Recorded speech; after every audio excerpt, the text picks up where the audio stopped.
Just before we get started, I will say that this video is brought to you by Athletic Greens, the comprehensive nutritional supplements for everyone. More on them a little bit later. Hello everybody, welcome back to another episode of The Casual Criminalist. As always, I'm your host Simon Wammas here. The format of this show, one of my writers, in this case George, thank you George, has written me a script. The Braemar Hill Murders, The Casual Criminal, oh no, that's the name of it. Normally there's a subtitle and it's like for the episode, but this one just says the channel of this channel. This podcast, which is weird. I shouldn't have read that. My bad. There's also pre-reading notes. Let's just skip over these. Look, if you like true crime content like this, if you like The Casual Criminalist, why not subscribe? If you're on the podcast apps, click that subscribe button. If you're on YouTube, subscribe, like, all of that good stuff, and let's jump in. Did I mention that I've not read this before? That's how we do the show. George writes it. I'm going to read it. It's all new. We're going to explore it together. Let's go.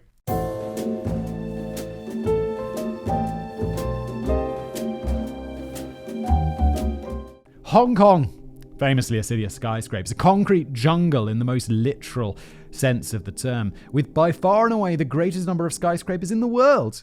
Is that true? I kind of thought, like New York, like Manhattan. I've been to like New York and into Manhattan. It's crazy. You walk down the street, every building is enormous. But I've not been to Hong Kong. I'd like to go to Hong Kong. But imagine it's super interesting. A whopping 546 buildings fill the city skyline compared to a mere 302 in New York City and 241 in Dubai. I guess Dubai as well, but I kind of imagine Dubai like more spaced out somehow for some reason. But wow, that is a contrast. It's basically almost double the number of skyscrapers compared to New York City, which is mental. It is a city in which one struggles to find a single normal house amidst the unending expanse of skyscrapers and tower blocks that dominate the metropolitan area. Although, to be fair, even like regular cities, which are not like filled with skyscrapers, there's still mostly apartment buildings and stuff. It's like unusual to find like I was over a house in the city. It's hard. Like it's mostly apartments or like, do you call it terraced houses? Where it's like lots of houses in a row. It's very hard to find like detached houses in a city and they're expensive. As a result of this image, one may be forgiven for thinking that not a patch of greenery exists in this whole territory, and that every square inch of land in the place is surrendered to the endless concrete obelisks for which the city is so famous. This could not be further from the truth, however, as a great expanse of beautiful countryside dominates the special administrative region. That I didn't know. Like New York City, Central Park, super famous. And like I said, I've been to New York. Surprisingly massive. Like I went there, I was like, holy shit, I thought this was like a park. Of course it's a park, but it's a massive park in the middle of a city. Like the value of that land is enormous. Does someone own that? Or is it owned by the city? Can you imagine owning that? You'd be so rich. What are your superpowers again? I'm rich.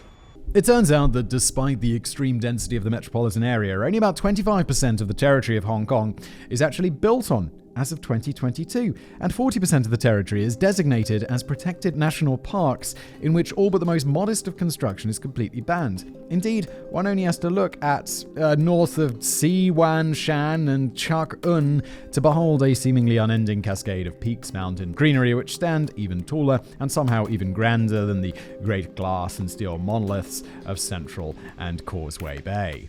Well, I mean, I know we're on a true crime podcast, but like, this is, I'm learning facts. Feel like I'm doing a video for my another channel I do called Geographics. The beautiful and expansive greenery of Hong Kong is as much a part of the city's identity as the skyscrapers, and it proves easily accessible by bus, boat, or train. Consequently, even the most stressed and overworked of Hong Kong's 7.4 million residents can find themselves lost in nature, disconnected from the stresses of city life, and relaxed within 30 minutes of leaving their apartment.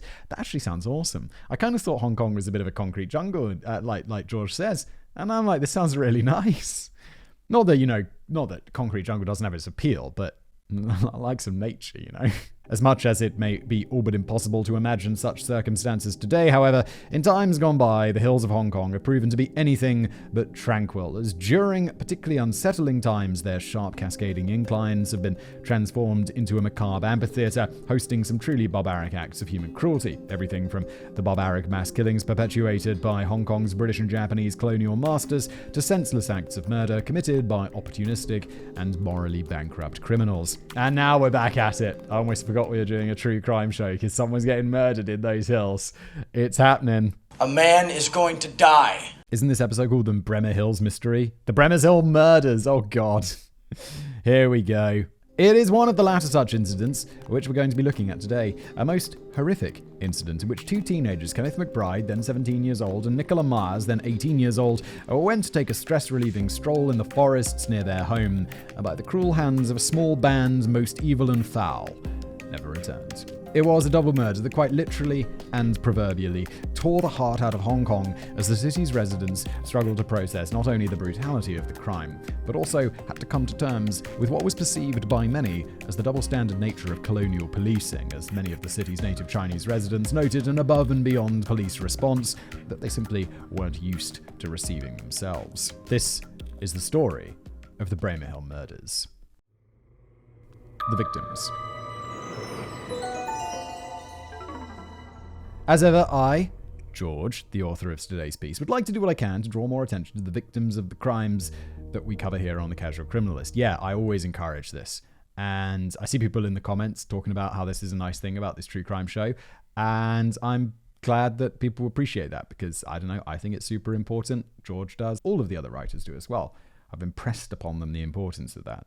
Not that they didn't want to do it themselves. Not like I'm the hero for making this happen. They wrote it. They do.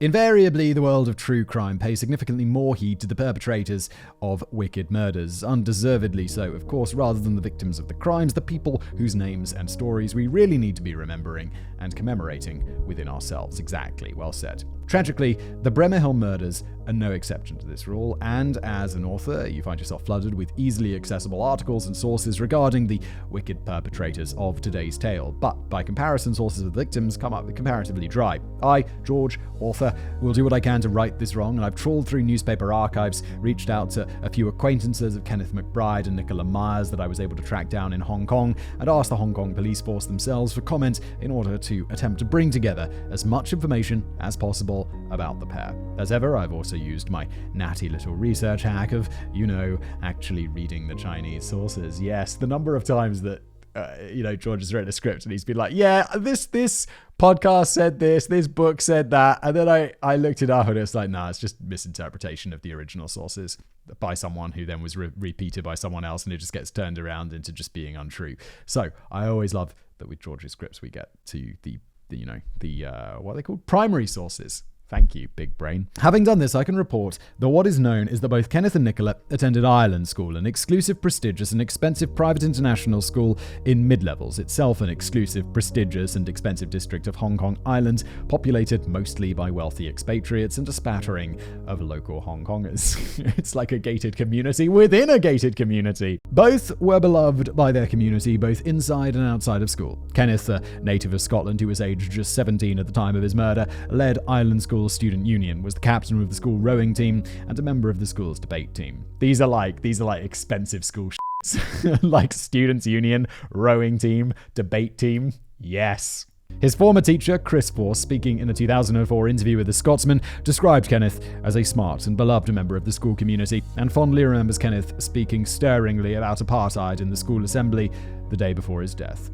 Such positive sentiments were echoed by Nicholas Riley, another then member of the Ireland School faculty interviewed for today's video, who stated that although they never taught Kenneth directly, his presence on campus was always noted as a positive one.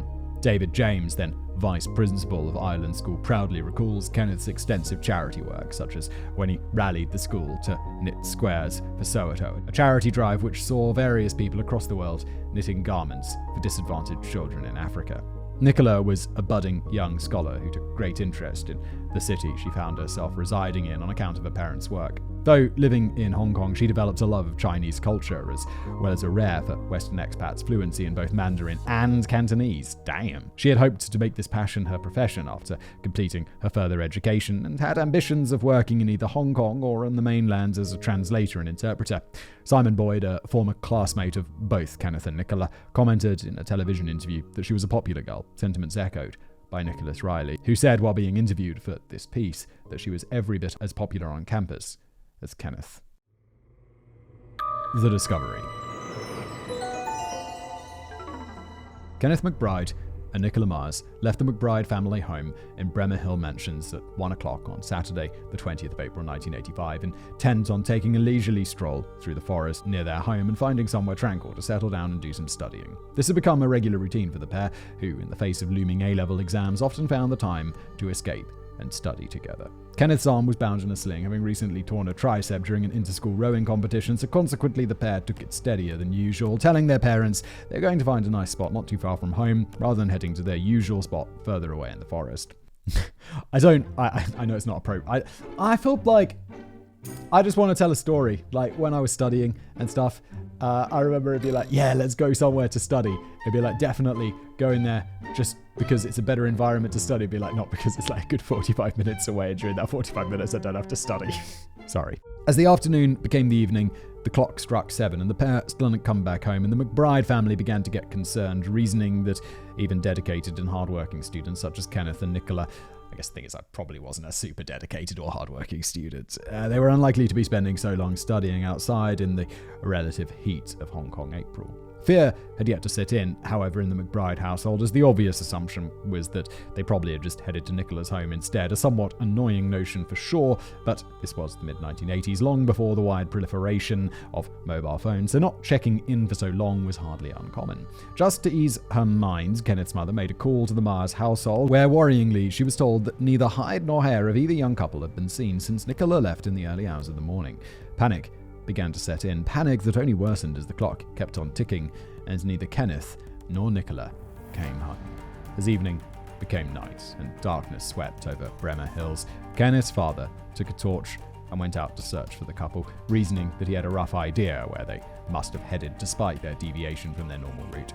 Sadly, he found no sign of the pair, so he called off the search at 1 a.m. Following a sleepless night in an increasingly distress-riddled apartment, the McBride family once again tried to search for the couple as soon as the sun rose that morning. They found one of Kenneth's usually pristine textbooks torn and discarded on a hillside not far from their home, but otherwise they found no trace of the pair.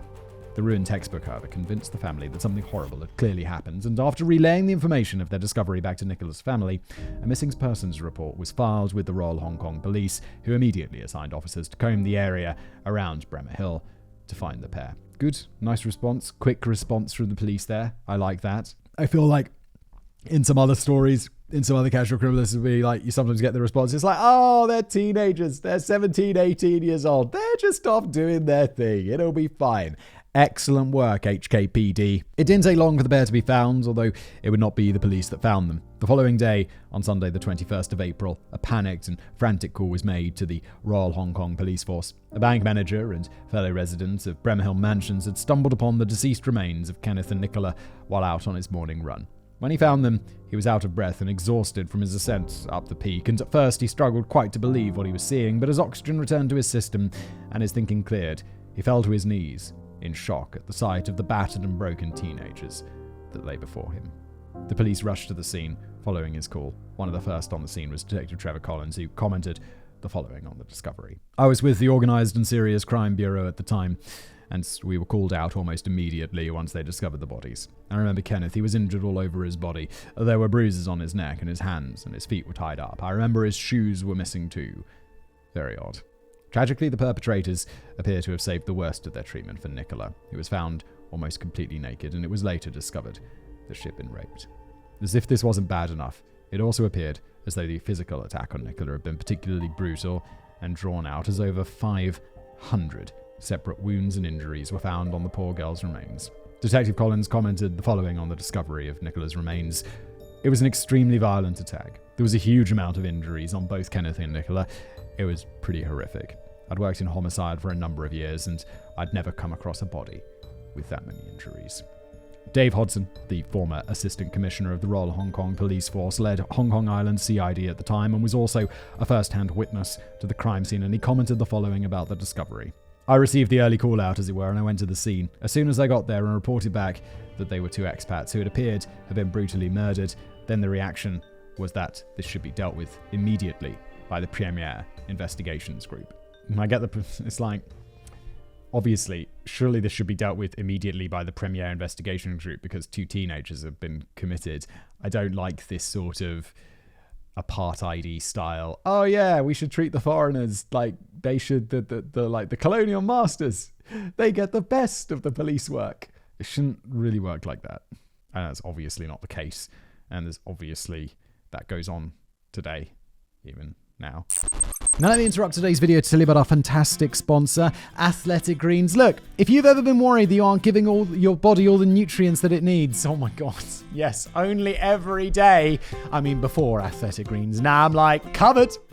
Let's not worry too much about it. Engineered as a comprehensive all-in-one powder, AG1 by Athletic Greens was made to ensure all of your body's nutritional needs are being met across the 4 pillars of health, which are gut health, immune support, energy, and recovery. With its complex blend of 75 vitamins and minerals and whole food sourced ingredients, you can rest easy knowing that you aren't leaving any gaps in your diet. And they're all listed on the back here.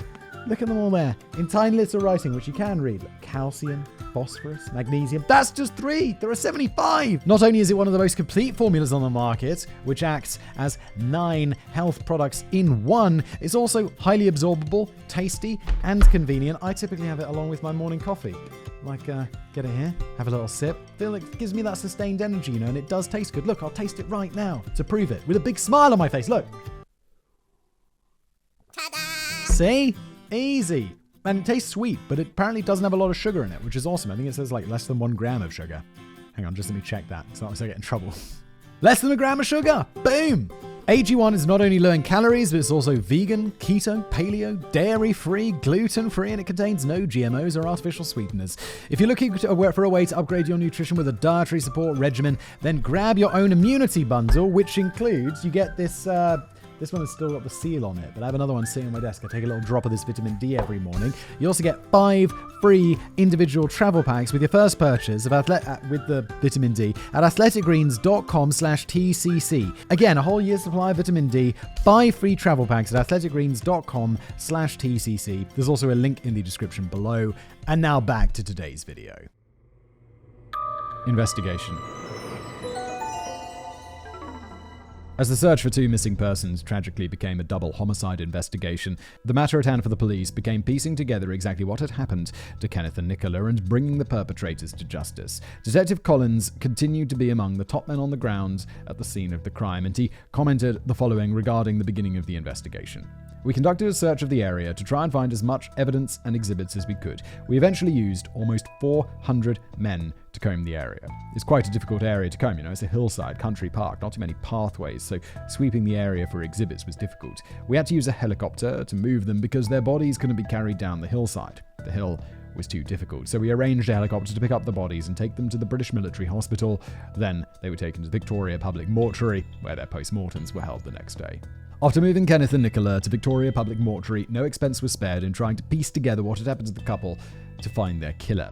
Those 400 men mentioned in the previous quote were bolstered by a further 3 squadrons of the police tactical unit, heavily armed officers whose regular patrols saw them deep inside Triad territory.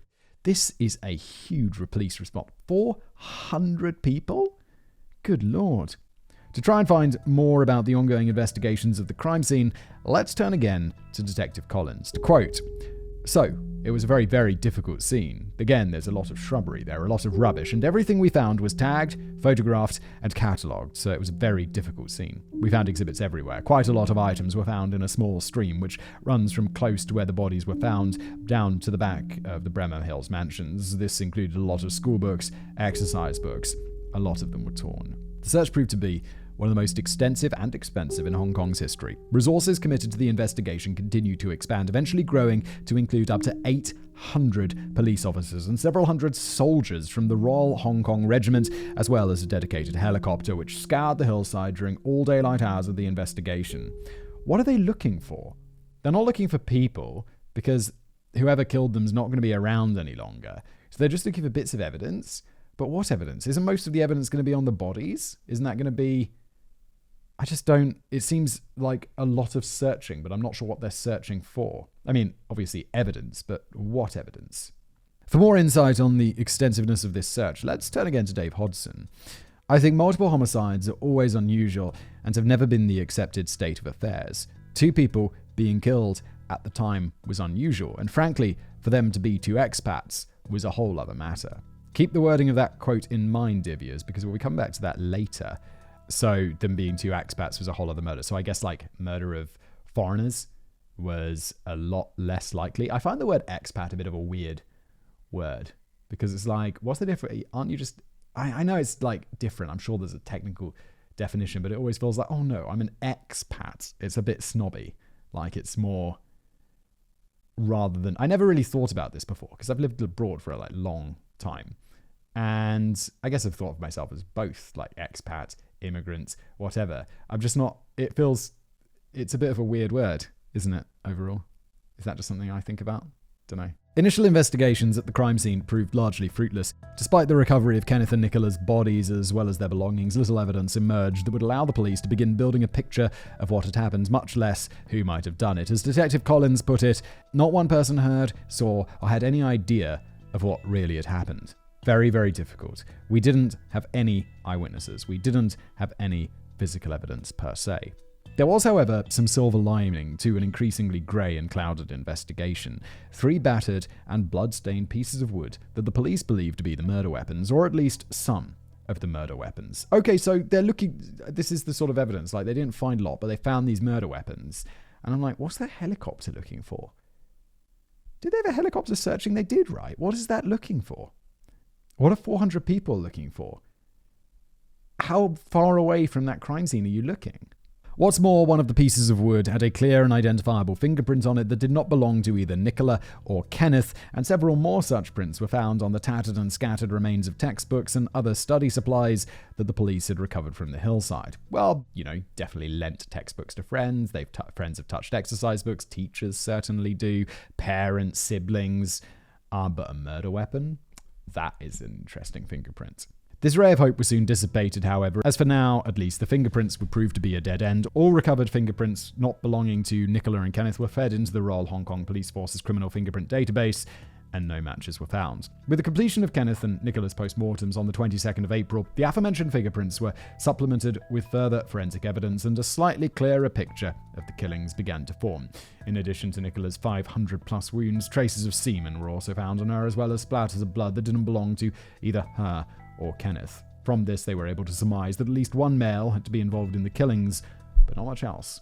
After Kenneth's post-mortem, the police began to more firmly suspect that the killings were not a solo effort and must have been carried out by a group, because despite his broken collarbone, Kenneth had sustained over 100 defensive injuries, attesting that he put up a hell of a resistance to the attackers and casting serious doubt on the ability of one person to bring him down. As Detective Collins surmises, from the injuries that were discovered on Kenneth, there were a lot of defensive-type wounds, so it obviously put up quite a struggle, so there had to be more than 2 culprits, let's say. Sadly, all of this new forensic evidence proved to be of little utility, as the primitive state of forensic science back in the mid-1980s meant that very few meaningful conclusions as to the identities of Kenneth and Nicola's killers were able to be reached. They were able to surmise for sure that at least one male had been involved in the killings, but little else definitive. Well, yeah, but we already knew that. As the recovery of evidence from the crime scene at Braemar Hill began to slow to a trickle, it appeared as though no decisive case-proving piece of evidence was going to emerge, and Hong Kong Island CID were left with the unenviable task of drawing up a strategy for finding Kenneth and Nicola's killers. With their leads so far amounting to a group of people, one of whom is male, the police did all they could in such a situation and cast a wide and far-reaching net in the hope of securing a breakthrough and snaring their killers by pure chance. For more, let's throw back to the ever-valuable testimony of Detective Collins. Quote, "We decided to look at possible suspects, and what we did was every single police station on Hong Kong Island to start with. Any stop and search that had been conducted by any police officer involving 2 or more people, we would get details of those and locate and question them." That is such a wide net. You're going to be talking to so many people. The investigation at, or rather from the hillside, also continued as the uniformed officers and soldiers of the Hong Kong Regiment returned to their regular duties following the conclusion of the search of the crime scene. The Organised and Serious Crime Bureau began searching the area around the crime scene, expanding outwards from where Kenneth and Nicola's remains had been found in increasingly large circles. As the search continued in both the streets of Hong Kong and the countryside around Braemar Hill, a number of leading theories began to be floated by investigating detectives. One such theory hypothesized that it may have been a mugging gone wrong, that Braemar Hill, well known for being a wealthy expat enclave, had been targeted by a local gang eager to rob some well-heeled foreigners, and this robbery then escalated to homicide either by accident or out of rage when Kenneth and Nicola were found to be all but empty-pocketed. I don't think 500 plus injuries plus sexual assault and rape is something that happens after a failed robbery. This seems way more targeted by someone who's way more up than just wants to go robbing. Another theory suggests that the killings may have been carried out as part of a triad initiation ceremony. Eager and aspiring would-be triads sent out to kill some foreigners in order to prove their loyalty to their prospective criminal family. That's up. Does that actually happen? That sounds like some movie. Why would you just be murdering random people? Just prove your thing to the family by murdering an actual enemy. What the hell? These explanations were later dismissed, but little did the investigating detectives know that between the guess of a triad connection and a rage-fueled mugging gone wrong, they were both uncannily close to the truth. Wow, you led me down the wrong path there, George. That's a twist. Because I think both of those were so unlikely. And now it's like, oh, that's kind of what happened. Okay, let's find out. Eventually, the police had to shake up their approach yet again. Several weeks of further combing the countryside and stop-and-search investigations had come up empty-handed and delivered nothing but confusing and unhelpful evidence and empty rumors. They expanded their operation to include door-to-door questioning, starting at Braemar Hill Mansions and gradually going outwards to the district of Tin How, North Point, and Fortress Hill that sat at the base of Braemar Hill. On this further expanded search, Detective Collins said that it ended up with some 18,000 people being interviewed in the end, and about 180 people of interest that we sort of tried to locate and question who were identified as possible suspects. At the same time, we looked at finding informants, looking for information on people who might know anything, might be dealing with it, might have talked about it, end quote.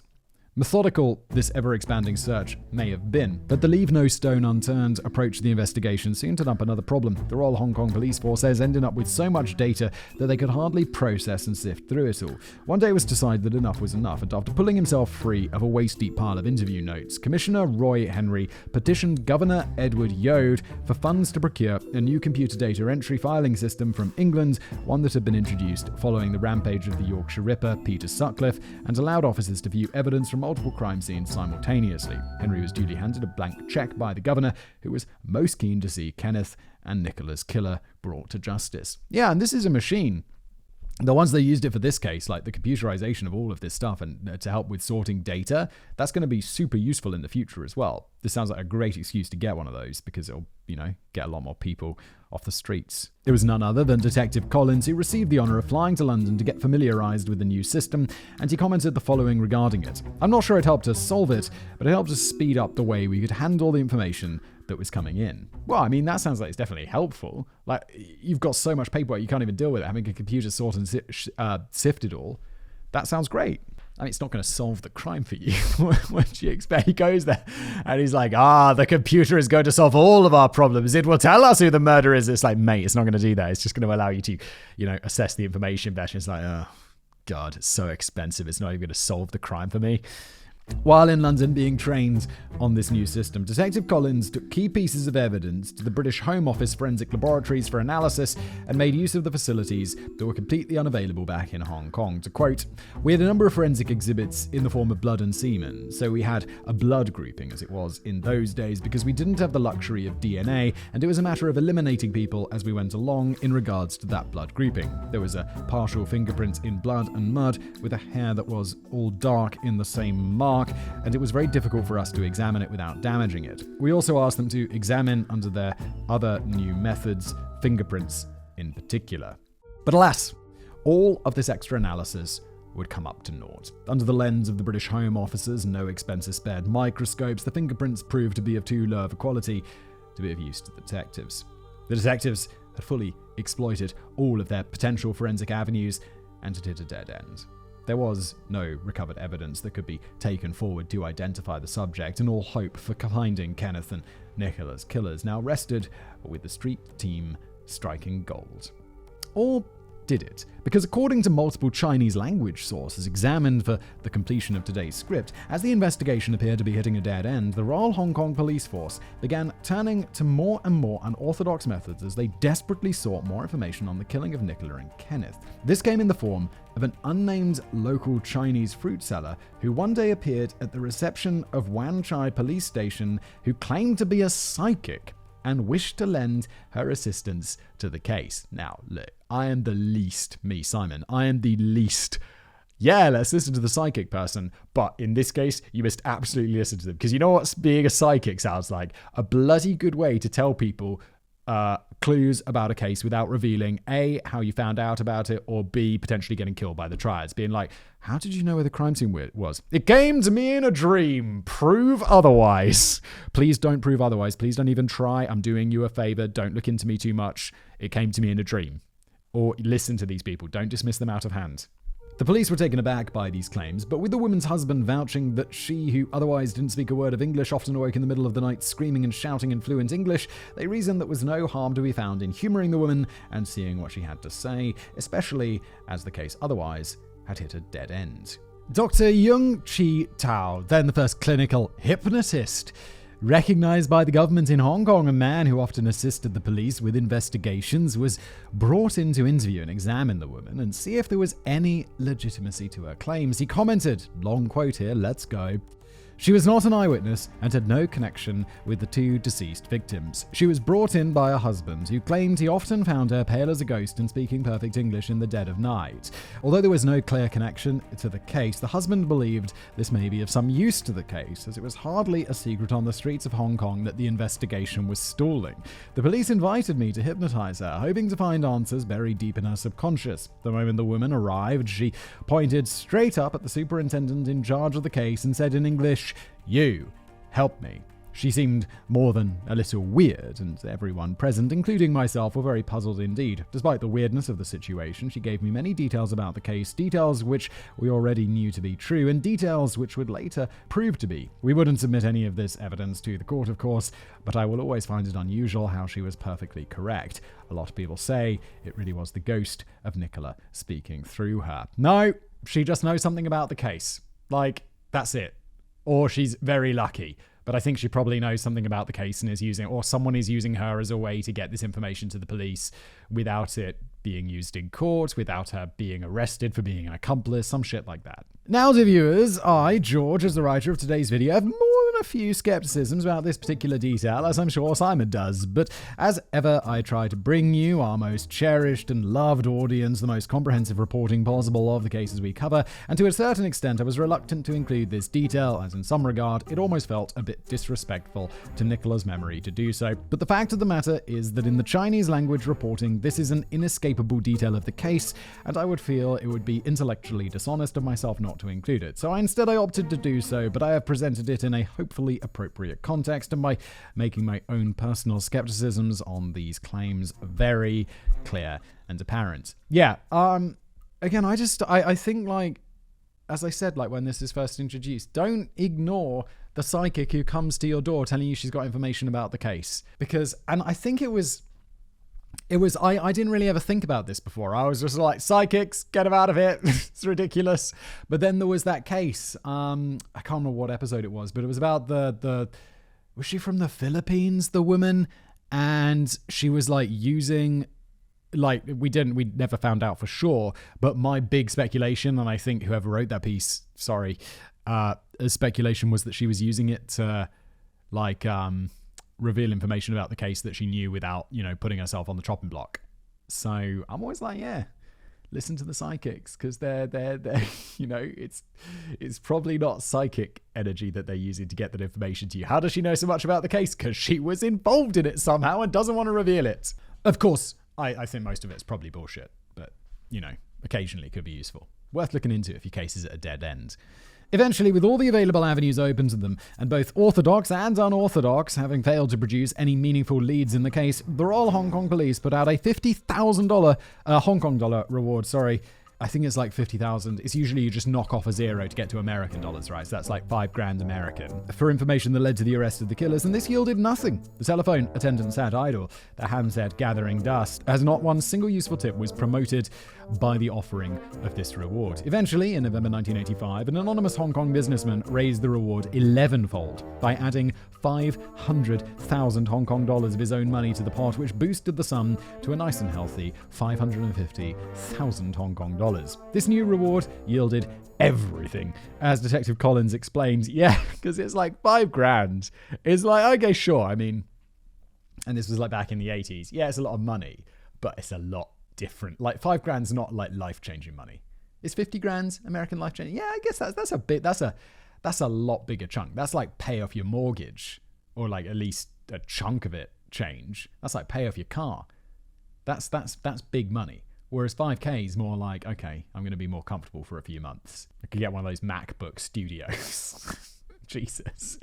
So Detective Collins explains, quote, "This, of course, was a huge sum of money in those days, and we started to get all sorts of information come in as a result of that reward. A lot of it was of no use, but eventually we got some information regarding someone who had gone to his triad boss and asked for help financially because he'd committed the Braemar Hills murders. Your ears did not deceive, though, dear viewers. In a most unlikely twist, it was in fact a triad lieutenant of all people who called out to claim this reward, and he did so by pointing his finger firmly at one of his minions, Pang Shun-yi." And I have a little footnote here. A note on the pronunciations and transliterations, since we have hit the first Chinese name of today's script. After writing several scripts of Casual Criminalist, I, George, realized that unless one has been taught to read tone marks on transliterated Chinese, the transliteration is all but useless anyway, and usually still results in an incorrect pronunciation. Sorry, George. I do my best. By best, I mean I guess. So, with this in mind, today's video, I'll not be attempting to provide any accurate transliterations for Simon, and instead, for the sake of simplicity and coherence, we'll be sticking to the familiar and accepted pronunciations already common in English-speaking circulation. Yeah, all right, everyone. So, chill out. He's Pang Shun-yi. Oh, man. George gave me, transliterated things, and I still couldn't get it right. Well, at least we tried. All that was to be done now was to find this Pang Shun-yi, and maybe, God willing, the investigations could begin to get to the bottom of what happened to Kenneth and Nicola. The arrest and the confession. You may find it surprising, dear viewers, that a senior triad would blow the whistle on one of his own underlings, especially in light of the famous 36 blood oaths that supposedly bind all triad members together under the oath of pain of horrific penance and torture for wavering loyalty. So, for some perspective, let us throw it back to former Assistant Commissioner of Police Dave Hodson. But before we do, there's a footnote here, which came in the middle of the sentence, which I can't really just stop there and do it. So let's have a look now. Oh, it's about the oaths. It's a lot of information about oaths. Do we want to do it? Let's do it. I paid for the words. Let's use them. Look, it's paid for. The 36 triad oaths actually have quite an interesting depth in history that goes far beyond their use as a practical tool for enforcing loyalty. The origin of the oath dates back to the 1636 to 1912 Qing dynasty, with the exact date of formation being hotly contested, but generally to be in either 1760 or 1769. What we now understand as triads originally formed as a secret society with the intent of overthrowing the then ruling Manchu Qing dynasty, which was often considered tyrannical and foreign compared to the Han Ming dynasty that preceded it. Consequently, the oaths consist of a mix of practical oaths of allegiance to their comrades in crime, such as, "I shall never embezzle cash or property from my sworn brothers. If I break this oath, I will be killed by a myriad of swords." Oh my god, if I'm going to battle with someone and they're like, "I swear an oath to never steal money from my comrades," I'll be like, "Bro, how about you swear an oath where if someone's coming at me with a sword, you fucking help me out?" I'll give you some money, shit. And others which proclaim loyalty to the Hangman dynasty, such as, "After entering the Hong gates, I shall be loyal and faithful and shall endeavor to overthrow the Qing and restore the Ming by coordinating my efforts with those of my sworn brothers, even though my brothers and I may not be in the same profession." This is so enormously specific. "I shall stand by my friend here, even though he be a lawyer and I be a doctor." All right. "Our common aim is to avenge our 5 ancestors. The 36 triad oaths, at least as a formal ceremony, have purportedly fallen out of favor in recent years, as the triads modernize alongside the rest of China and begin to appreciate the need for more discretion and less pomp and circumstance." It's like, yeah, you're in the triads. What you do is crime. You shouldn't be advertising that. Come on. Less pomp and circumstance around gangs. But apparently, at least according to a taxi driver I once had who was full of tattoos and missing a finger, so assumedly knew about such things, the references to the old Ming dynasty are still included among the oaths to this day, but as a matter of tradition, rather than any actual want to change the governance of modern China. If you're a taxi, no offense to taxi drivers, but it's not like some career where you're going to make absolute mega bank. Why are you in the triads and also a taxi driver? Surely, what the attraction of crime is money. If you're joining a gang, it's not because you love being in a gang. Or maybe it is. I guess it depends on the type of... If you're a white supremacist gang, you're like, "Yeah, brothers!" But I think most of the time it's about money. right? So why are you in a gang and also driving a taxi? That kind of sucks. It's like you got the worst of both worlds. Not that I'm not trying to shit on taxi drivers. That's obviously fine. I'm just saying, like, why would you be a criminal as well? If it's not going to make you so much money that you don't have to drive a taxi. What's up? You just don't get it, do you? Okay, so after that very long interlude, we're going back to the Dave Hodson, the former Assistant Commissioner of Police, who had a quote about the blood oaths. No, it wasn't common to come up with large rewards, but it was an unusual case. It had got emotions running. The oaths, that's all nonsense. People do things for money. Yes, exactly. It's as simple as that. There are many reasons why people are involved in gang and criminal activities, but money is a significant factor in quite a range of criminal activities. No shit. Isn't most crime... I feel okay, so like violent crime, I guess, is mostly about people just being dicks to each other. But like organized crime is money. White collar crime is all money. It's always drug dealing is money. It's money. Further perspective on this new turn in the case was added again by Detective Collins, who also happened to be the officer who actually received the call with our finger-pointing triad all the way back in 1985. He wouldn't have been overly popular for sure. He wouldn't have won too many friends, but I guess with $500,000 Hong Kong dollars, it had quite a different lifestyle to what he would have had without it. I don't know, man. Betraying a fucking triad. Like, I don't know dick about the triads. All I know is that from what George just said, I remember about the chopping off the fingers thing. I remember about the loyalty. There's going to be death. I'll be like, yo, if you betray the triads, you better fuck it. You better use that. And it's only 50,000 American dollars.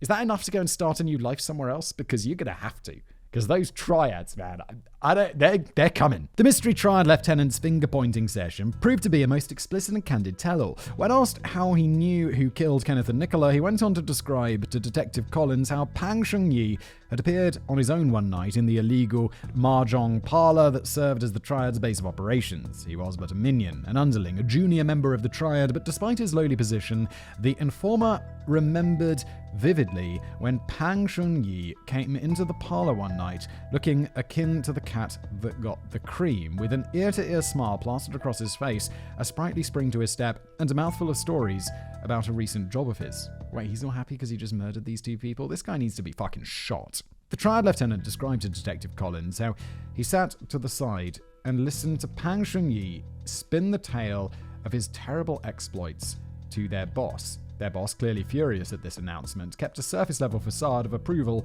over his raid just long enough to encourage the surrendering of the full story, so he knew exactly how big of a mess he had to clean up. And then, when he had harvested all available information from him, the boss's cheerful lacquer disappeared and he exploded in a fit of nuclear rage at Pang Sheng-yi. This feels made up, for one. I'm not sure I really believe this story. I think this is just a guy trying to get some money and he's spinning a tale because this just sounds a little bit unbelievable. But also that boss, the crime boss there, who's just like, yeah, man, you tell me everything. Good job. Great job. Great job. Great job. Tell me more. You fucking idiot. That, guys, that's keeping you cool, man. Good for you. Words began to be flung at him from the boss as he made it blatantly clear how monumentally stupid it had been. He'd killed two teenagers for what? $1 and a pair of trainers? Eventually, the boss ran out of words to throw at him, but with his rage far from tempered, words became fists, and fists became a chair, and a chair eventually became a knife. At this point, the tell-all triad claims he rose from his chair and threw himself between Shun-Yi and the boss, begging him to temper his rage before he made any rash decisions that he might live to regret. This is made up. You just had to throw it at the end that you're also a hero. And also, if the mob boss wants to kill his underling, what are you up to? He's the mob boss. He's like hanging out in some like mahjong, which is like Chinese gambling, right? He's hanging out there. He's probably got a fat cigar. He's probably like chopping people's fingers off and you're like, no, boss, don't kill him. You might regret it. Bro, just let him kill him. Christ, what's wrong with you? He's going to kill you as well. He's a mob boss. Are you insane? Detective Collins continued to sit for several hours as the story continued to unravel from there. He heard how Pang Sheng-yi, petrified of retribution, had thrown himself on his proverbial gladius and begged for forgiveness and atonement. But those further details mattered little to the ongoing investigation. Finally, they had a suspect. Now, all they had to do was bring him in. This is not a suspect. This is just clearly bullshit. George has already surprised me in this episode once. More than once. There's lots of good stuff here. But that one at the beginning. And I think maybe he'll surprise me again. Maybe this is actually what happens, but it feels just a bit silly. Let's see. All available resources were placed into tracking down the 5 boys fingered during the Triad tell-all. Specifically, targeted patrols began circling the districts often frequented by Pang Shung-yi, the locations of which were duly passed on to the police by their Triad informant, and for good measure, his photograph was pulled from the Hong Kong identity card database, and copies were given to every single officer in the city on the off chance they should pass him. It took several weeks, but eventually he was found. The honor of bringing Pang Shun-yi in fell to an anonymous Chinese beat officer whose name has sadly been lost to history. But while we do not know the officer's name, we do know what he did. The officer was on patrol late one evening in Tin Hau, a small district nestled at the foot of Braemar Hill. The district was, and still is, absolutely stuffed with restaurants and shops, so even late at night the area was full shoulder to shoulder. The officer was, of course, aware that he was meant to be keeping an eye out for Pang Shung-yi, but with the vast cascade of people that filled the street passing faster than he could process them, the officer had largely placed that task at the back of his mind. That was until when, by pure chance, he went to maneuver himself towards a storefront to move out of the way of oncoming pedestrians, and when he turned his head leftwards, who should be staring at him, clearly terror-riddled and petrified of being caught, but Pang Shun-yi. In a flash, the officer's right hand went to hover over his service revolver, as it always did when arresting a known triad, and his left hand clamped down on Shun-yi's shoulder to restrain him. He had nowhere to run, and promptly found himself in the back of a police van and thrown into a cell to await further questioning. Now, this may come as a surprise, dear viewers, as throughout this story, the triads have shown themselves to be so loyal and honourable that it would shock you to know that Pang Shun-yi squealed like a little piggy, and only with the gentlest of prods from the interviewing detectives. These guys don't seem very afraid of their blood loyalty oath and the forest of swords that's going to come down on them. They're just like, no, it's him! The blood oath means nothing! He immediately gave up 4 other names: Tam Si-foon, Chu Wai-man, Chung Yao-hang, and Won Sam-lung. All 4 were picked up promptly and joined Pang Shun-yi in the cells of Wan Chai police station. They were like, Pan, when we get out of here, forest of swords, mate. Forest of swords. And he's like, none of us are getting out of here. All right then.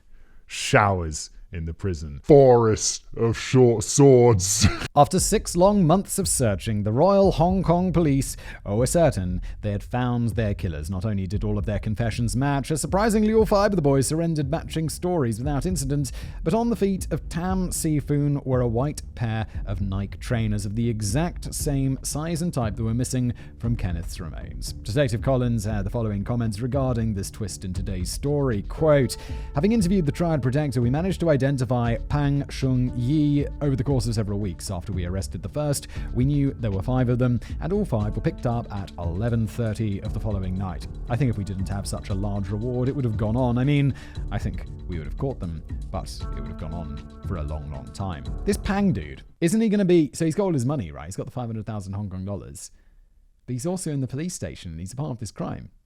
Did he also negotiate immunity? Because otherwise he's going to go to prison forever and he's going to have all that money on the outside. What's he going to do with it? He's going to buy some nice shit at the prison shop. Gonna get some more noodles. Georgia surprised me again. We're only halfway through, a little over halfway through today's episode, so maybe there's more to it than this.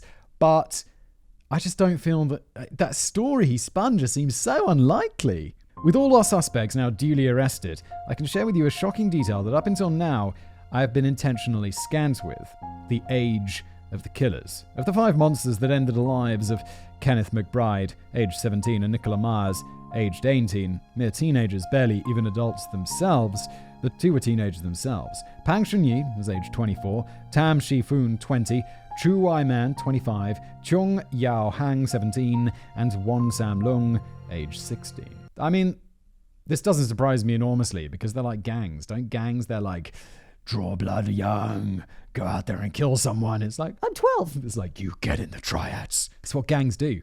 It's like part of the fucked up psychology of gangs, isn't it? The age of Chiang Yao-hang and Wong Sam-lung was every bit as shocking to the investigators back then as it is to us now, but it mattered little. The decision was made to charge, investigate, and prosecute them as adults. Okay, 16, 17, fair. If they were like 12, it'd be a little bit different. But 16 is so young. 17 feels a bit older. 18, you're an adult. But it's not black and white. It is black and white, obviously, legally. But it doesn't feel like there's that whole scale. Like, I was an idiot at 15, less of an idiot at 25, still an idiot, but even less at 35. I assume when I'm 45, I'll be even less of an idiot. But it's like, we definitely mature and stuff over age. It's not like, boom, 17 to 18, now you could be tried as an adult. I mean, it is like that, but it shouldn't be. Boom, you could be tried as an adult. 16, because there are 16-year-olds who are like mature, and there are 24-year-olds who are like immature. I don't know. Oh, whatever. We got to draw a line somewhere, obviously. But it's complicated. With the manhunt now concluded, priority shifted to piecing together exactly what had happened and getting the case ready for prosecution. Unfortunately, despite investigators knowing full well they had their killers, much of their evidence was far from watertight. None of the fingerprints were of sufficient quality to be submissible to a court, and the primitive forensics of the day could do little more than prove the blood found at the scene was of the same type of that of the accused, so the forensic angle was a no-go. They needed a confession, and they needed it now. This was a task that proved harder than one may first imagine. I don't know about that. I feel like... So it turns out we don't have any DNA evidence. We don't have any usable fingerprints. We don't have any witnesses. So what we're going to need from you is a confession. I'll be like, fuck no. That sounds like a bad idea. What do you think, lawyer? Fuck no. Fuck no! As previously mentioned, all 5 suspects seemed incredibly forthcoming, but investigators were taking nothing for granted. It wouldn't be the first time sweet-tongued monsters had tried to charm their way to freedom, and every precaution was taken to coax the truth out of the boys. They were all separated and moved to different police stations to remove any chance they might cross paths and get the chance to corroborate their stories, and over the course of several months, they were repeatedly interviewed over and over again. Investigators continually held a spotlight on them, poking and prodding at any slight deviations and differences that appeared in their stories, and eventually it was proposed that they sign a formal confession. A proposal that, shockingly, all 5 suspects immediately submitted to, meaning that finally, 7 long months after Kenneth and Nicola's bodies had been found, the police knew exactly what had happened. Is that it? Are we wrapping it up so neatly and tidily? We're on page 13 of 24. Something more must happen, unless the rest of it's the trial. Did we just wrap this up? Is this it? I mean, it's not it. It's, it's a competent police work, excellent investigation. I'm just surprised there's not more to it, given the length of this script. The murders. Now comes the time when we discuss the grim details of today's case. We are no stranger to suffering the very worst and depraved side of humanity here on The Casual Criminalist, but as ever, I, George, as a writer, am always aware that we want to keep our scripts respectful to the victims we cover and avoid my scripts becoming simple gore porn. Furthermore, I'm always aware that many in our audience care not for the gory details and instead tune in for the thrill of the case and to follow the police investigation. Yes, indeed. And I know some people tune in for their Simon, stop skipping over the gory details. And I'm like, bro, literally every other true crime podcast out there can suit your needs more than this. This is the one where it's about investigations and busting fucking horrible criminals and CSI and not, and then he slept inside her body. No, we're not here for people sleeping inside other people's bodies. That's it. I'm out of here. And if you are, go somewhere else. Shit. Oh, don't do it. Please, don't go. There's a line. So with that in mind, today I've opted to isolate the grisly details of the murder here in its own specific chapter. As ever in my videos, we'll keep the names and details of the killers to a minimum and the names of details of the victims to a maximum. The killers are a foul pestilence in human form, worthy of no dignity, no quarter, and certainly no memorialization, whereas the victims are worthy of all of these things. It is exactly in support of that end that I have only just introduced their names, and consequently you have all heard Kenneth and Nicola's names dozens of times before that of the killers was uttered even once. The intentionally long-winded introduction to this chapter has hopefully given everyone who does not want to hear the gory details the opportunity to skip ahead, and for all of those who wish to have missed my subtle cue, this is your last chance to skip ahead. Yeah, also, I don't know, George, I don't know how gruesome you're going to get, but let's not go too hard on it. I mean, we'll cover what needs to be covered, all right? Bit of a compromise? With that in mind, let's keep this quick and respectful, then we can move on to the best bit of today's story, where the bastards get what's coming to them. Yes, I'm excited about that. The day of the murders began like any other in the lives of small-time criminals. The boys, led by Pang Shun-yi, were out and about, trying car doors around the North Point area, hoping to grab some loose change and maybe jack a bougie car stereo that they could later sell. They reconvened for lunch, where they compared their takings and found their efforts had come up short. Their takings barely covered lunch, so determined to make some good money by the time the day was done, Pang Shun-yi decided they head up to Braemar Hill hill and steal some of the copper wiring from the various electrical substations and power lines that ran through the quiet and docile area. That sounds dangerous. And also, how expensive is copper? Is that we're going to steal live electrical wires at great risk to ourselves to sell it for scrap? Okay. Pang led his 4 accomplices across the hills, but again, to no avail. Every substation they found was locked, and every bit of copper that they might otherwise have been able to grab and thus go home satisfied proved frustratingly just out of reach. Finding themselves empty-handed, every single step taken simply fueled the group's anger and rage even more, so until eventually Pang ordered them to give up on the idea of stealing altogether, just go rob someone and call it a day. Pang actually lived close by in a small wooden hut perched among the remains of an otherwise long-abandoned quarry, and thus he knew the area well. He knew that, although quiet, one of the pathways leading through the hills was reasonably popular with walkers, and that if they picked the right spot, they'd be able to ambush a passerby quickly and get away even quicker. He couldn't believe his luck when he stumbled upon Kenneth and Nicola, as not only were they completely alone, but he reasoned since they were Europeans, they must be rich. He split his gang up into 2 and ordered them to approach the pair in a pincer movement, blocking off any possible route that they might have for escape. They pounced and surrounded Kenneth and Nicola, demanding they turn out their pockets and hand over their valuables. They had only $1 and nothing of value to hand over. For Pang and his gang, who had spent all day traipsing over a hot hillside in desperate search of money, who were tired, who were angry, this answer was not good enough. Of course, they had money and they were going to give it now. Kenneth and Nicola's explanations to the contrary fell on deaf ears. They even physically turned out their pockets and showed the gang the insides of their bags. But it was to no avail. Pang kept on insisting, and every time he was rebuked, he continued insisting and became more and more aggressive and short-tempered. Kenneth stood his ground as he did his best to shield Nicola from the increasingly hostile situation that surrounded the pair. Kenneth, legend. Shouting was met by shouting, pushing by pushing, and punching was met by punching. Alas, all attempts to resist were moot. Kenneth and Nicola were only a pair, one who had an arm bound in a sling, and it didn't take long for the situation to turn violent for both of them, and they were on the floor and at the gang's mercy. With both Nicola and Kenneth on the ground, Pang's immediate attention was on Kenneth, whom he perceived as the greater threat despite his broken arm. Broken collarbone, no? I remember a broken collarbone because I have broken my collarbone. With Kenneth on, and it's like fighting with that, it's like that's going to be very difficult. Even if he's had the splint put in, the metal thing, it's still going to be really hard. With Kenneth on the ground and clearly being no threat to the gang, the others proved reluctant to strike him further, and it was only under the threat of being next that they all relented and continued the merciless assault upon Kenneth. He was beaten with hand, with foot, and with stick until he stopped moving and went limp, at which point his arms and legs were bound and he was asphyxiated until dead with a stick. With Kenneth's death, all attention turned to Nicola, who was subject to a most brutal attack that lasted for many hours. She was raped multiple times by Pang, as the others simply stood around, smoked cigarettes, kept a lookout, and made small talk. When Pang was finally finished, she was killed in much the same manner as Kenneth. No witnesses, Pang insisted.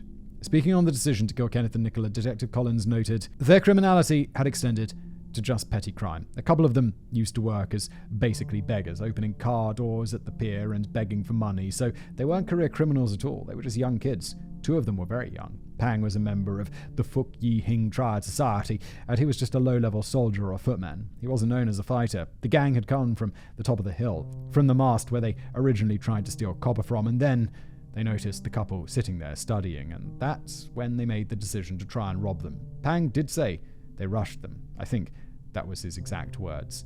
And it just became a fight, and they overpowered Nicola and Kenneth. They had various tools. They picked up a piece of wood similar to a pickaxe handle, or at least half of one, and they just overpowered them. Pang took control. Hold him down and stop him struggling. Hit him. I have to hit him. You hit him. We all have to hit him. He orchestrated what happened, the way the violence took place. Continued investigation. During their police interrogation, all 5 of the suspects took part in reenactments of the crime back on Braemar Hill. Seemingly, they all knew they were caught bang to rights and were now acquiescing to every whim and request from investigators in a desperate effort to get their inevitable prison sentences shortened. This form of criminal reenactment was a trailblazing procedure back in 1985, but one that, despite some skepticism from the old guard of the criminology world, was one that the Hong Kong judiciary was very keen to routinely implement due to the benefits that David Hobson describes to, quote, "It's an extension of the voluntary statement. So obviously participation in these case reconstructions must be voluntary, but it is very dramatic because it is oral, it is visual, and it can make a very big impression on people who watch it. And it can also add great veracity to the statement if the guy can point things out and you can see it happening." What's the point of this? They're not going to trial because assuming they're pleading guilty because they've confessed. Why do we need these confessions? For who? These reenactments. Who's this for? I guess it could be for sentencing, like to determine the sentences. But guys, reenacting this doesn't seem like the biggest brain of ideas because it's a horribly, horrifically violent crime that you're all very guilty of. And it sounds like, if they've got the death penalty, that's all where you're heading. Or if not, you're in jail for the rest of your lives. Unless you're really young. Maybe those two younger guys are going to get away with it somewhat, or get shortened terms, even though they're being tried as adults. Let's see. Finally, with all the evidence gathered, the confessions extracted, and the crime reenacted on video, the police were finally ready to send the suspects to court and formally begin criminal proceedings against them. The only job left was to submit the boys' pleas, and somehow, shockingly, neither I, George, as the author of today's piece, nor any commentator whose work I've read during the completion of this piece are really quite sure why they did this, but all pled not guilty on charges despite their earlier confessions. What are you up to, guys? You're confessing. You're doing a reenactment and then being like, yeah, that's how it would have been. It's like O.J. Simpson. That's how it would have happened. If I did it, which I didn't. Despite all pleas to the contrary from the investigating detectives, all of the boys remained tight-lipped and refused to budge on their plea for a time anyway. Eventually, in September 1986, with the court date looming ever nearer, one of the suspects finally buckled under the pressure, and desperate to do all he could to save his own skin, one Sam Long, the youngest of the accused, changed his mind, admitted his guilt, and began pointing all available fingers and spewing all available dirt on his fellow accused. I can't believe it took this long. Surely just get one. Get like the least involved guy, the young guy, to be like, yo, you tell us exactly what happened, we'll give you immunity. You'll walk free. We'll keep an eye on you to make sure you're not a gang member, but you can be free. And it'd just be like sing. They already are all singing. Just get him to sing louder. Everyone else remained silent and upheld their claims of not guilty, but it mattered not at this point. The police had all the evidence and testimony that they needed to confidently push the case to a trial which finally began in November 1986. The trial. As the blacked-out prison van carrying the accused pulled into the whitewashed walls of Hong Kong Supreme Court, the media and Hong Kong at large exploded with fervor and interest in the case. Reporters and their cameras pressed eagerly up against the perimeter fence of the building, completely surrounded by a shoulder-to-shoulder mass of citizenry that stretched as far as the eye could see. Legal expert Andrew Bruce commented on why this trial commanded such a fascination from the people of Hong Kong, even 19 months after the killing of Nicola and Kenneth. Quote, "It was the kind of story that you expect even more coverage from the press than that of a typical murder case, and it sure got it. There is something very special about every murder case, and in that sense, this was no different to any other case, but it did have that element of the unexplained, and I guess, in that sense, it was unique." The Crown Prosecution Service presented over 150 exhibits, including 18 bundles of photographs, audio and video recordings of the accused, the murder weapons, and items of clothing recovered from both the victims and the accused. Also called forth were 37 witnesses, including one Sam Long, who, lest we forget, was the youngest member of the gang, who had pleaded his guilt and offered to testify against his former comrades. For his honesty, Sam Long was kept separate from the rest of the gang and was being held at Her Majesty's pleasure, i.e. indefinitely. It's all they figured out what to do with him. That's allowed? I guess he's been arrested and charged. So, yeah, that makes sense. The accused were met by an all-male jury, this being an old and thankfully long-abandoned tradition in British and therefore colonial law, in which cases deemed too horrible were viewed as being inappropriate for women to hear and subsequently were only heard by men. Because women are weak! That's stupid. That is quite special. This was really 1986. Britain and the colonies? Come on. What the fuck?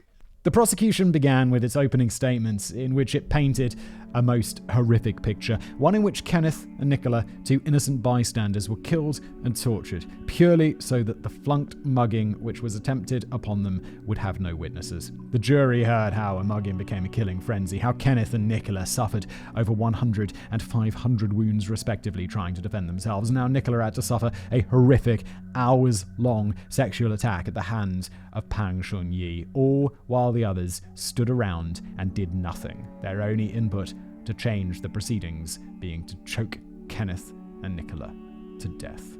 A linchpin piece of evidence was Kenneth's Nike trainers. The prosecution explained to the court how these trainers, which had been seized from Tam Si-foon, were clearly Kenneth's, as attested to by the store receipts provided by his parents and several witnesses who confirmed that Si-foon had boasted about taking them from Kenneth following the murders. Further context on why the trainers proved to be such a crucial piece of evidence can be found once again from Andrew Bruce to quote, "Recovered evidence takes it out of just the reportation of what the police saw, heard and wrote down during their interviews. Juries like to see something more than just a confession." The trial continued for 56 days, and on the 20th of January 1987, after an exhaustive presentation of evidence by the prosecution, the jury retired to deliberate. It took only 5 hours before a verdict was rendered all guilty on all charges. Pan Shun-yi, Tam Si-foon, and Chu Wai-man all received the death penalty. But before we get too excited about these monsters finally facing some real consequences for their actions, we must remember that as much as Hong Kong technically had the death penalty in 1987, in real terms it did not. The UK had abolished the death penalty in 1965, and a year later in 1966, what can only be described as a political shitstorm ensued following the hanging of one Wong Kai-kay, the last person executed in Hong Kong. Oh, because back then, Hong Kong was still a part of Britain, right? When was that ended? 1997?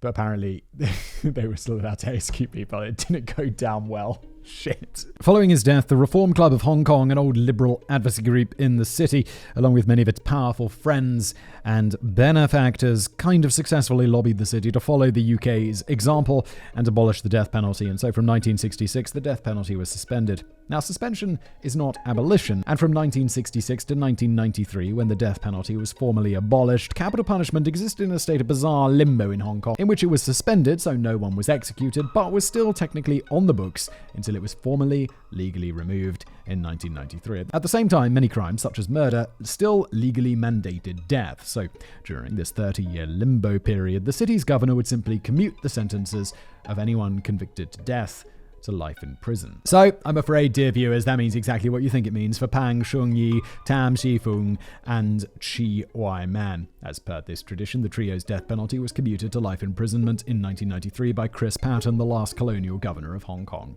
As for Cheong Yao-hang, as he was under 18 when the murder was committed, he was ordered to be kept at Her Majesty's pleasure, i.e. indefinitely, as we discussed earlier. The youngest, Wong Sam-leung, who had already pled guilty before the beginning of the trial, was already being held at Her Majesty's pleasure, and he continued to be held under those conditions. The killers were all whisked away to Stanley Maximum Security Prison on Hong Kong Island, where for the next decade they existed in a state of essential legal limbo, with all of them either being held at Her Majesty's pleasure or being given life sentences. None of them were given set-in-stone dates for their release, and with the return of Hong Kong to Chinese rule being only 10 years away from their sentencing, and none of them having a hope in hell of being released before then anyway, no reviews or hearings were held before the 1997 handover, with their futures and possible release dates being left to the incoming Chinese government to render judgment on. They gotta be like, do the Chinese have the death penalty? I feel like they have the death penalty. They'll be like, are they gonna make it because there's no UK?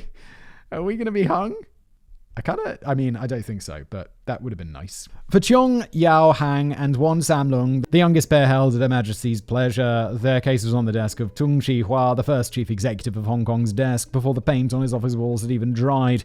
They were now being held under the authority of a monarch who had relinquished all sovereign rights to the territory in which they were held, and this legal web had to somehow be untangled. Tung Chee-hwa rendered his judgment after consulting with the surviving family of Kenneth and Nicola, both of whom had forgiven Wong and Tung specifically, and implored the new chief executive to show leniency in his new sentencing. Wow, that is some high-minded shit right there. Good for you. Because these are, like, the guy who perpetrated it, the ringleader, should be in prison forever. There's no doubt in my mind. But the two kids, the two teenagers, one of them was 16. He's been in prison for 10 years. That's enough. That's enough. Good for you. He kind of did this and decided that Wong should be incarcerated for 27 years and Chung for a minimum of 30 years. Wong served out all of those years and was released from prison in 2004. Teary-eyed and shaking, he gave a statement to the press following his release, claiming that the receiving of the forgiveness of Kenneth and Nicola's families was both a huge weight off of his shoulders and an even greater burden than his initial guilt, as he claimed to not feel deserving of their forgiveness. you're not deserving of their forgiveness, but it's very nice they forgave you. Nonetheless, he committed to seizing the opportunity fully by reintegrating back into Hong Kong society and living a peaceful life. He later found work through the Criminal Rehabilitation Service as an administrative officer at a law firm, where he still works to this day. Good for you. Yeah, it's nice to see the prison system actually working. That's nice. That's really nice. Chung Ya-hang's release from prison will be less straightforward. A change in Hong Kong law in 2004 meant that serious criminals no longer received automatic release following their sentenced jail terms, and instead, every single serious incarcerated criminal had to go before a parole board and prove their rehabilitation in order to earn their release. Chung had his hearing on the 6th of April 2006, where he argued he was rehabilitated and implored the court to give him a lesser sentence akin to Wan's. His arguments were found lacking, however, and rather than having sentence lessened, his sentence was extended from 30 years in prison to 35, a sentence that, given the heinous nature of his crimes, I was told he should be grateful for. This should have seen him released in January of this year, but fortunately for him, appeals against the decision proved successful and he was released in December 2007. He also found work through the Criminal Rehabilitation Service as an inspection worker for a public utility company, where he still works to this day.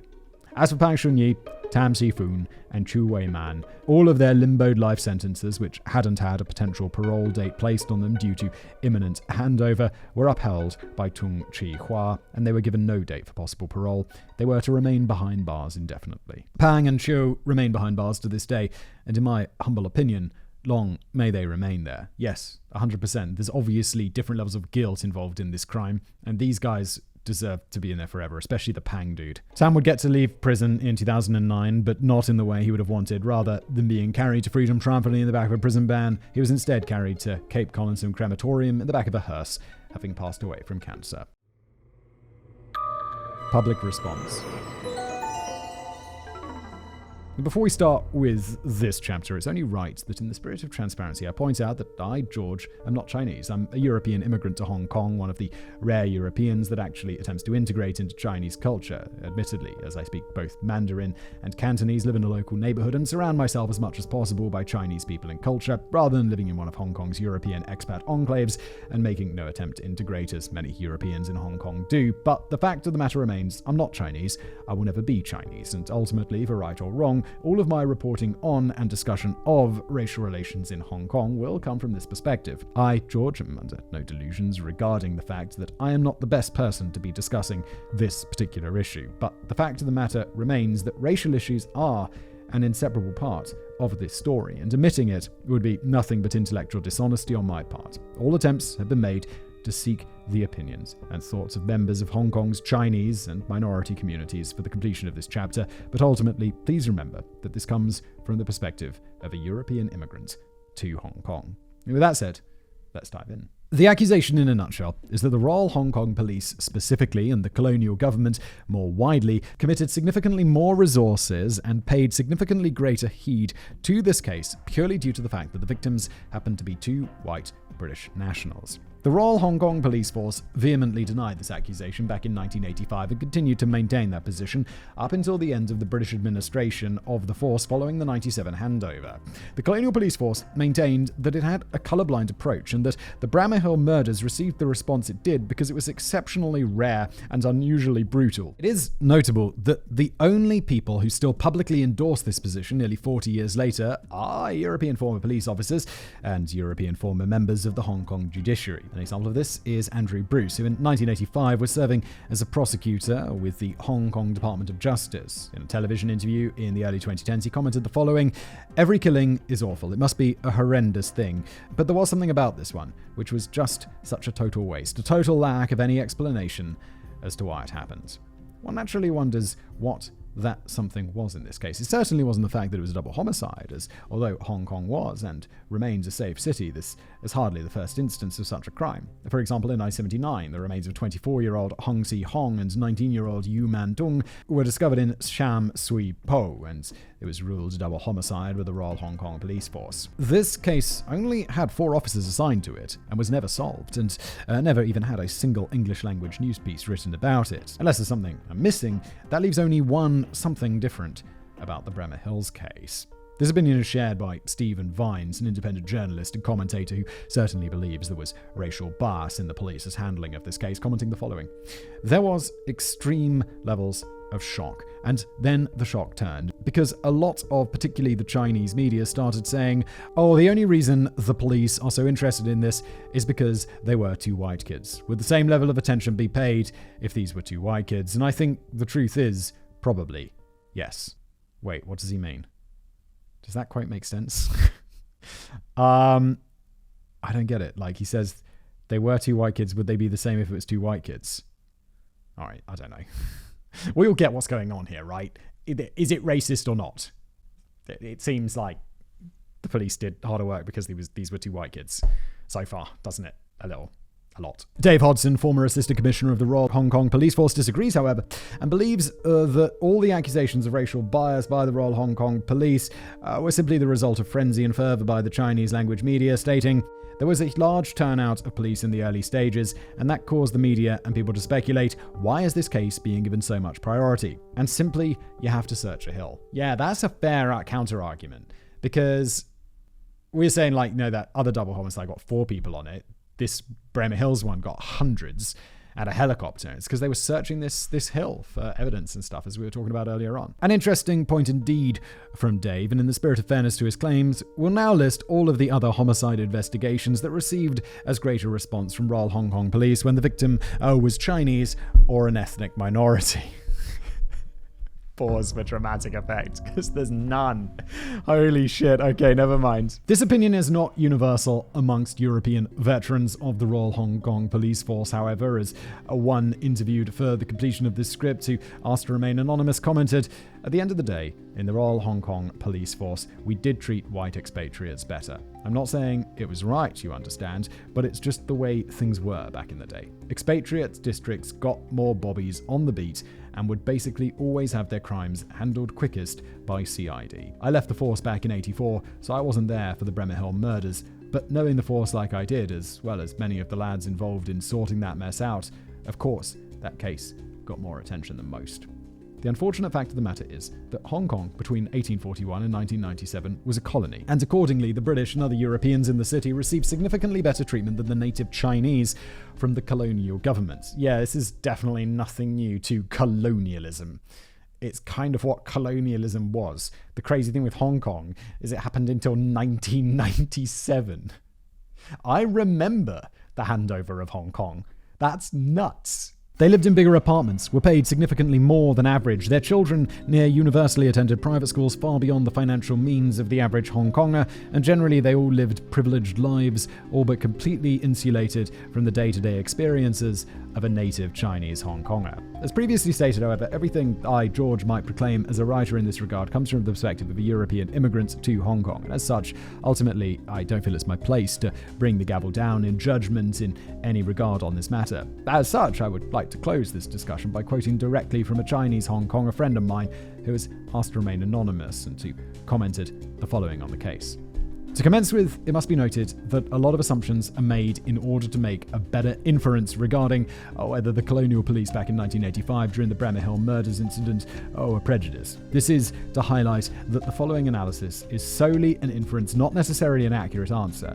The analysis focuses on the question, why did the British government, the colonial police force, spend that much manpower on searching for the murderers on the Braemar Hill murders incident? Was it because of the victims' nationality? The significance of the Braemar Hill murders is that 2 local British youngsters were killed, leading to 800 policemen joining the investigation and 18,000 citizens being interviewed. An alleged anonymous businessman donated an additional 500,000 Hong Kong dollars as a reward on successful finding of the murderers. It can be seen that the case caught the awareness of the colonial police force, and they spent a lot of effort to find the murderers. As previously mentioned, it is, and this is all the same quote by the way, as previously mentioned, it is suggested that the police force was spending that much effort due to the victims' nationalities, which were British. To better analyze, here is a comparison. In 1967, Lam Bun, a radio commentator, was killed when his car was torched. From the fact that the murderers have still not been found, it is believed that not much manpower was spent by the police in this case. One question is now raised. If Lam were British, would the British government have spent more manpower to pursue the murderers? One may argue that back in the day, the police force only had a limited number of policemen. However, the police tactical unit was already established, and it was sufficient enough to suppress a riot in the 1960s. This showcases that the police force could have done more. Was it because of nationality? Back to the Braemar murders. This is the quote still continuing, I'll tell you when it ends. Back to the Braemar murders. After receiving reliable sources from an anonymous triad member, the murderers were arrested within 48 hours. While in Lamb's case, there were similar tip-offs that never led to arrests. They were never investigated nor interviewed, nor was it deemed important enough for the police to interview 18,000 people. It is clear that the manpower spent in those two cases was completely unequal. Thus, we have to ask, why was the process that was done with such efficiency in Braemar murders not done for Lamb Bun? Was it because of the victim's nationality? Now one might argue that the number of police had increased by the time of the Braemar murders and that investigative technology was more developed. Furthermore, Hong Kong was gradually becoming a safer place as Chinese rule began to slowly get re-established over the city. But during Lamb's case, the colonial period, without any Chinese influence in governance, was chaos. If all of this was true, however, the Lamb Burn case should have been investigated at a later date, instead of just being abandoned if the murderers were to be arrested. So to answer the question, was the difference in police response due to the victim's nationality? Yes, it probably was. And that's where the quote ends. As previously stated, I, George, will not be giving my opinion on the matter as I don't feel it's appropriate. I'll leave it to you in the audience to form your own opinions. I would like to stress, however, that this discussion is not intended to belittle the plight and suffering of Kenneth and Nicola, but in all good conscience, I believe it would have been disingenuous of myself to write about this case and not pay heed to this tragically inseparable part of the narrative. Conclusion. The families of both Nicola and Kenneth remained in Hong Kong for many years following their tragic deaths. Both families, however, made their way back to the UK when the parents of both families reached retirement age. Their families' return home would not be the end of their legacy in Hong Kong, however, as in the pair's memory and in honour of the pair's altruistic natures, their parents jointly set up the Kenneth McBride and Nicola Myers Memorial Fund in 1985 in order to help disadvantaged but gifted local Hong Kongers access further and higher education. The fund continues to exist to this day and every year supports 100 to 200 disadvantaged students. Of the thousands that have been helped by the fund over the years, highlights include a student who, following the loss of his mother to cancer at an early age, found himself determined to become a doctor. Thanks to the fund, he was able to attend Chinese University Hong Kong's medical school and today works as a doctor. And a girl who was orphaned at a young age and, thanks to the funds, is now studying in Taipei after hitting it out of the park in her studies at Hong Kong University. On the fund's Holy Trinity College principal, Mrs. Jane Orr, commented, "The fund provides a positive encouragement to our students in recognition of their strength and perseverance under adverse conditions.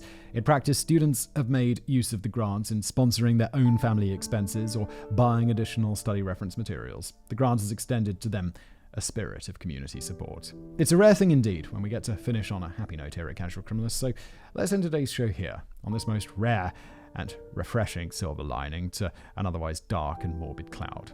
And as we wrap things up, I ever implore you in the audience to give no heed to the monsters of today's episode, those creatures foul enough to steal the lives of two young and innocent bystanders before they'd even got it started. They've gotten more than enough airtime over the years. Instead, give your thoughts to Kenneth and Nicola, their families, and the thousands of disadvantaged students who have gone on to lead rich and fulfilling lives in their memory. Dismembered appendices. 1. The dark chapters of history always prove the most interesting to behold, but as the emotional creatures we humans are, we run the risk of overstating the frequency of such horrific events and possibly developing undue prejudice to the places in which they took place. With this in mind, and not wanting to tarnish any of our dear audience's perceptions of Hong Kong, I'd like to take a moment to stress just how safe Hong Kong is. Statistically, it's the 6th safest city on Earth, with a violent crime rate which continues on a steady downwards trajectory, and homicides per year falling from just over 100 a year after handover in 1997 to 28 in 2016, or an all-time low of just 17 in 2011. In comparison, London, a city with a similar sized population, had 107 homicides in 2016 and 117 in 2011. In New York, a city with a slightly larger population than Hong Kong, had 628 homicides in 2016 and 515 in 2011. Okay, Hong Kong's mad safe. That's crazy. In a city which, as a resident, regardless of the district in which you reside, the notion of criminality doesn't enter your day-to-day thoughts, a city in which my local female friends find it odd that I ask them to message me when they get home safely, and a city in which I think nothing of a drunken 2.5-mile stagger home on New Year's Day. We focused a lot on the criminality of Hong Kong this year, on casual criminals, but despite the depressing depths of incidents such as the Braemar Hill murders in which we are focused today, or the absurd heights of Yip Kai Foon, as ever, we'd like to stress that these are exceptional cases and are not representative of the criminality of the city, certainly not in 1985, much less today. Number 2. As ever, thanks are owed to various people and organisations who made the script possible, but were not directly mentioned in the text. Firstly, I'd like to thank the Hong Kong Police Force Data Access Department for being exceptionally accommodating to my ever-constant nagging and pestering for information. They always come up, George. It's nice they get credit again. Secondly, I'd like to thank the Hong Kong Police Old Comrades Association and the Royal Hong Kong Police Association, who were able to put me in direct communications with officers involved in the case or their surviving families. And finally, I'd like to thank the producers of Crime Investigation Asia for allowing me access to their raw interview footage. And that is where we end today's episode. I hope you liked it. If you're not subscribed to this show yet, please make sure you are subscribed. Like if you're watching on YouTube. And as always, thank you for watching.